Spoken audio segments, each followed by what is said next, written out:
Cela ne commence pas par la musique. Il commence par un son qui tranche directement dans votre poitrine. Pierre de grattage métallique. Votre père aiguise un poignard, son rythme stable, délibéré. Il ne parle pas. Il ne vous regarde pas.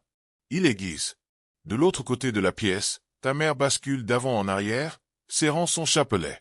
Ses lèvres bougent. Ses yeux ne le font pas. Elle ne prie pas pour un miracle. Elle prie de survivre. La chambre est froide. L'air a un goût de cendre. Et quelque part, accroché à une cheville près de la porte, c'est votre robe de mariée. Silk bleu, cousu de mains qui secouaient tout le temps.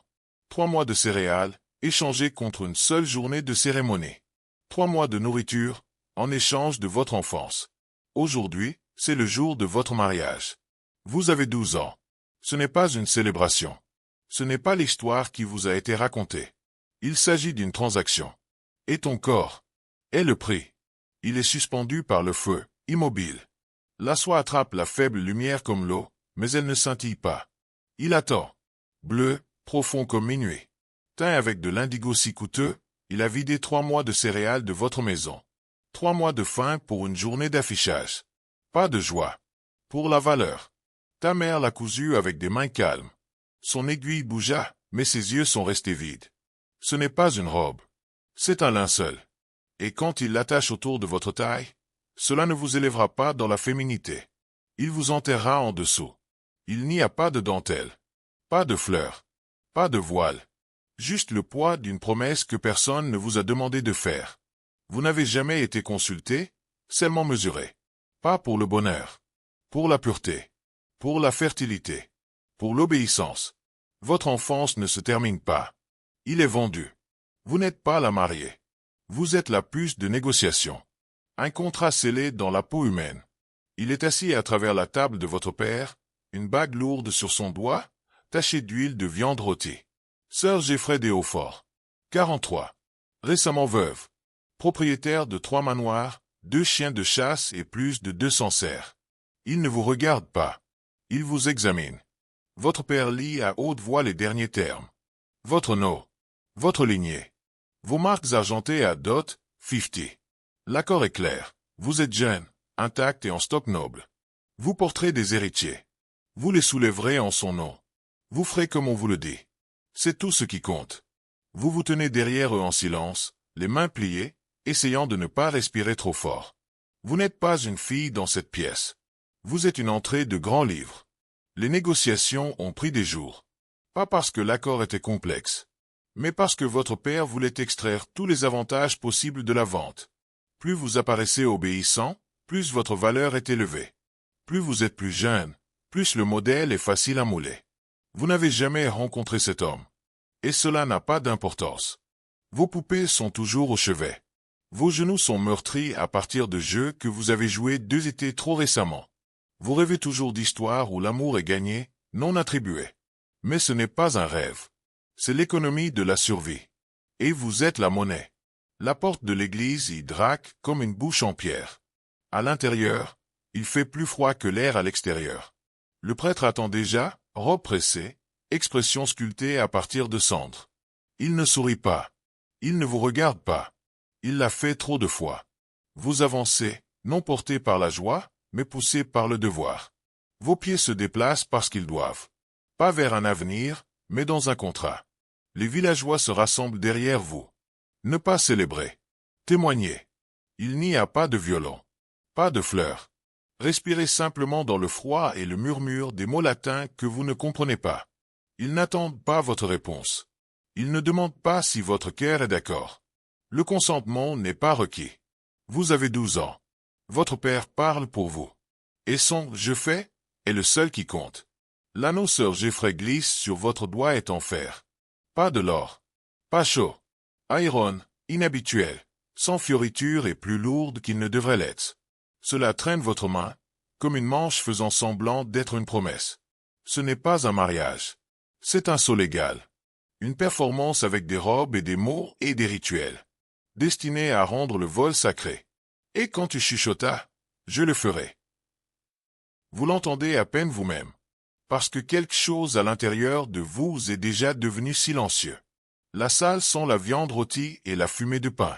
Les torchers crépitent le long des murs. Plaques cliquetées. Les tasses montent. Ils grimpent votre fertilité. Leur voix s'élève dans la joie, aux héritiers, aux fils forts, à ouvrir les utérus. Ils parlent de vous comme un terrain qu'ils ont fraîchement acquis. Vous vous asseyez à côté de Sir Geoffrey. Il boit lentement, délibérément. Il pose des questions sur votre santé, vos lettres, vos cycles. Chaque question vous divise plus mince. Vos pieds ne touchent pas le sol. Le rire roule sur les longues tables. Les blagues deviennent plus fortes, plus grossières. À propos de la literie, du sang, de la rupture de nouvelles mariées. Le ménestrel chante une histoire de chevaliers et de leurs dames. Amour, honneur, dévotion. Une fiction vêtue de soie et de rimes. Parce que dans cette pièce, l'amour n'existe pas. Uniquement la propriété. Vous ne parlez pas. Vous bougez à peine. Vous vous regardez effrombe quelque part loin. Le pain sur votre assiette pousse dur. Le ragoût fait froid. Votre estomac est vide, mais rien ne peut entrer. Alors ta mère apparaît. Son visage pâle. Ses lèvres se pressaient. Elle se penche près. Et dans un murmure si petit qu'il se casse presque. Soyez silencieux. Être immobile. Survivre. Elle vous prend la main. Et vous conduit dans les escaliers. Il vous guide à travers le couloir comme une procession. Ne pas célébrer. Pour confirmer. Les invités suivent. Ils rient. Ils chuchotent. Ils regardent. La porte de la chambre à coucher s'ouvre. Le lit est grand, en bois, froid. Feuilles fraîches. Linon blanc. Tout le monde les regarde. Pas toi. Les femmes vous déshabillent d'abord. Leurs mains sont pratiquées. Pas d'eau. Pas cruelle. Juste efficace. Votre robe est pliée soigneusement. Il sera conservé. Un héritage familial. Votre changement est mince. Transparent. Votre peau frissonne à la torche. Vous n'êtes pas une mariée. Vous êtes un spécimen. Le prêtre honte. Il saupoudre de l'eau bénite sur les draps. Il dit des mots sur la pureté. Sur la fécondité. Sur le devoir. Personne ne l'entend. Ils attendent la vraie bénédiction. Sir Geoffrey entre dans la pièce. Il est déjà à moitié dressé. Ses yeux scannent votre corps comme s'il évaluait le bétail. Il est ivre. Mais pas assez. Pas assez pour oublier ce qu'il est venu ici pour faire. Quelqu'un fait une blague. Un autre imite un geste. Il y a des rires, sharp, guttural, mâles. Ce n'est pas de la cruauté. Pas dans leurs yeux. Ceci est une confirmation. C'est la loi. La foule commence à partir. Pas tout à la fois. En étapes lentes et persistantes. Les femmes chuchotent les instructions dans votre oreille. Ne vous battez pas. Restez silencieux. Faites votre devoir. Ta mère embrasse ton front. Ses larmes tombent sur votre joue. Elle ne les essuie pas. Le dernier invité sort. La porte se ferme. Cela ressemble à un couvercle de cercueil. Il se tourne vers vous. Et quelle que soit une partie de vous encore un enfant, disparaît. Ce n'est pas de l'amour. C'est la conquête. Vous vous réveillez dans la douleur. Votre corps me fait mal dans des endroits que vous ne saviez pas pourraient blesser. Les draps en dessous de vous sont tachés de rouge. Pas avec cérémonie, mais confirmation. Le sang est la preuve. Pas d'amour. De possession. Il est déjà parti. En bas. Manger. Boire. Parler comme si de rien ne se produisait. Parce que pour lui, rien ne l'a fait. Vous vous habillez lentement. Chaque mouvement donne l'impression de traîner une lame à travers des ecchymoses. Vous faites attention à ne pas grimacer. C'est à vie maintenant. Vous êtes une femme. Ce qui signifie que vous gérez sa maison. Vous vous levez avant l'aube. Vous supervisez les serviteurs. Vous préparez la maison aux invités que vous ne connaissez pas. Vous souriez quand vous avez parlé. Vous hochez la tête. Vous obéissez. Vous êtes aussi son compagnon de lit. Vous ne choisissez pas quand ou comment. Vous ne dites pas non. Et vous êtes un navire. Pour les héritiers. Votre corps doit rester utile. Vos cycles ont suivi comme des cultures. Votre silence s'est trompé avec la paix. Vous ne pouvez pas posséder une propriété. Vous ne pouvez pas faire de contrat. Vous ne pouvez pas parler devant le tribunal. Vous ne pouvez pas marcher devant les murs du manoir sans autorisation. La loi ne vous voit pas. L'Église ne vous entend pas. Le monde s'en fiche. Vous existez. Mais seulement dans les espaces où il le permet. Vous êtes invisible. Tu n'es rien. Vous avez 14 ans. Vos hanches sont étroites. Votre corps est toujours léger. Mais les signes sont là, des saignements messés, des nausées matinales, un gonflement. Il l'appelle une bénédiction. Il tourne dans le couloir. Vous vomissez seul dans l'obscurité. La douleur commence avant l'aube. Ça ne s'arrête pas. Les heures s'étendent en une journée. Un jour en deux. Vous criez jusqu'à ce que votre voix ait disparu. Ensuite, vous continuez à crier, mais personne ne l'entend. La sage-femme place une pierre sur votre ventre. Elle accroche des charmes autour de votre cou. Elle marmonne au sein et saupoudre l'eau bénite. Mais le sang continue de venir. Quand c'est fini, la pièce sent la mort. Mais vous respirez toujours. À peine. C'est une fille. Personne n'armande. Votre mari ne vient pas la voir. Il ne pose aucune question. Il quitte la pièce en silence, en pensant déjà au prochain essai. Votre corps est déchiré. Fébrile. Vous ne pouvez pas vous asseoir.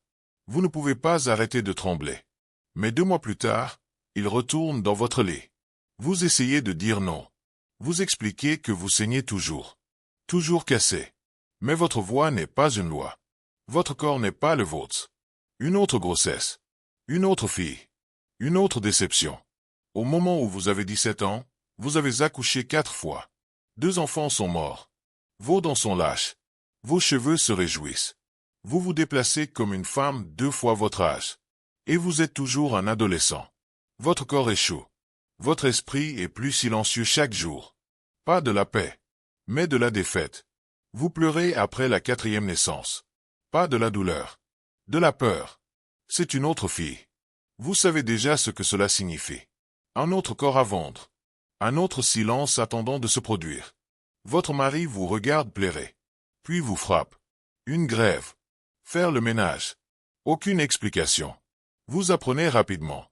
Les larmes sont la désobéissance. La douceur est l'insubordination. Vous êtes battu pour saigner trop longtemps. Battu pour ne pas avoir conçu assez vite. Battu pour les filles de naissance. Battu pour les aimer trop. Vous vous tournez vers le prêtre. Il écoute doucement. Alors il pose la seule question qui compte. Avez-vous obéi à votre mari? Pas. Êtes-vous en sécurité? Pas. Avez-vous peur? Seulement, êtes-vous obéissant? Vous vous agenouillez. Tu mens. Vous confessez les péchés que vous n'avez pas commis. Parce que la vérité n'a pas sa place ici.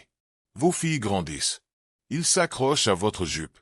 Ils pressent leur visage dans votre côté quand ils entrent dans la pièce. Vous les tenez étroitement. Mais pas trop étroitement. Pas là où quelqu'un peut voir. Vous voulez les avertir.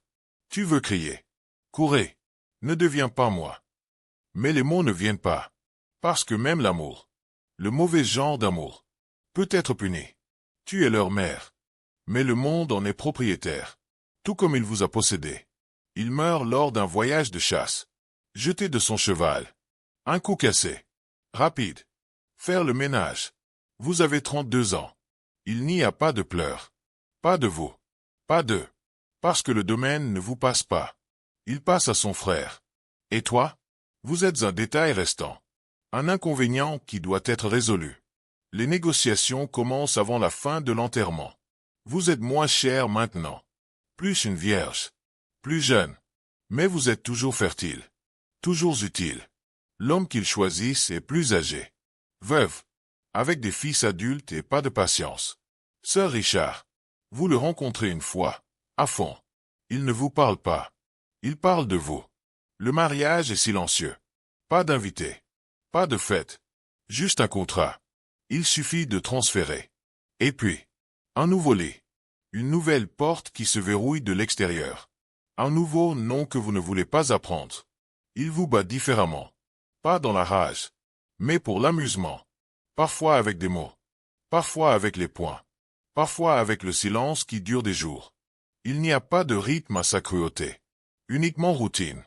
Vous ne pleurez pas. Vous ne criez pas. Vous arrêtez de penser à la personne que vous étiez. Parce que le souvenir est dangereux. Vous oubliez votre voix. Vous oubliez votre âge. Vous oubliez votre nom. Et le monde ne le remarque pas. Parce qu'il ne l'a jamais su en premier lieu. Vous avez 35 ans. Trop vieux, il chuchote. Mais votre corps ne discute pas. Il cède. Encore une fois. Une autre grossesse. Imprévue. Indésirable. Inévitable. La douleur commence tôt. Pointue. Profond. Constante. Vous saignez pendant des jours avant même que le travail ne commence. 3 nuits passent. Pas de sommeil. Pas de nourriture. Pas d'aide. Criant juste que personne ne répond. Quand il se termine. Le bébé est un garçon. Il ne respire pas. Il meurt avant de pouvoir le baptiser. Et toi? Vous suivez presque. La sage-femme ne dit rien. Les serviteurs détournent le regard. Vos côtes sont fissurées. Votre estomac déchiré. Il y a du sang où il ne devrait pas y avoir. Il n'y a pas de rétablissement. Ne déclinez que. Vous arrêtez de saigner. Votre cycle se termine. Votre corps se retire de son objectif. Il remarque. Il ne parle pas. Il amène quelqu'un d'autre. Une fille. 15. Cheveux brossés. Les yeux abattus. Silencieux. Elle prend ta place à la table. Puis dans le lit. Vous la regardez se déplacer dans les couloirs, incertain de où aller. Vous vous voyez en elle. La posture. La pose. La peur. Vous voulez parler. Avertir. Crier. Mais non.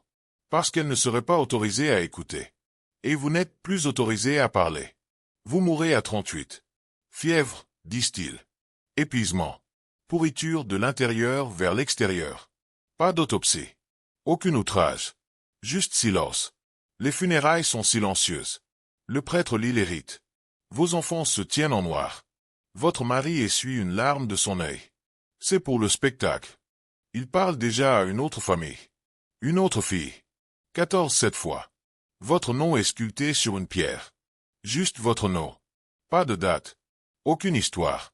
Aucune mention des 9 naissances. Les 4 décès. Les coups. Les prières. Le silence. Vous laissez des enfants qui ne connaîtront jamais votre saison préférée. Mémoire que personne n'a enregistrée. Douleur que personne n'a reconnue. Vous êtes enterré. Et puis, forgotten. Parce que c'était le plan. Vous avez à nouveau 12 ans. L'acier érafforait la pierre. Votre père aiguise la lame en silence. Votre mère serre son chapelet, chuchotant des prières dans l'obscurité. L'air a le même goût. De cendre, de peur et de fumée. Votre robe est accrochée à la cheville. La même soie indigo. Le même silence. Mais cette fois, le son de l'acier est différent. Il ne marque pas votre phrase. Il sculpte quelque chose de plus profond. Votre nom. Dans la mémoire. Dans l'histoire. Pas en tant qu'épouse. Pas comme une propriété. Pas en tant que fille qui a été effacée. Mais comme une voix. Qui a finalement été entendue. Et dans cette voix. Quelque part dans la poussière et l'os des siècles. Vous restez. Pas entier. Pas guéri. Mais rappelé.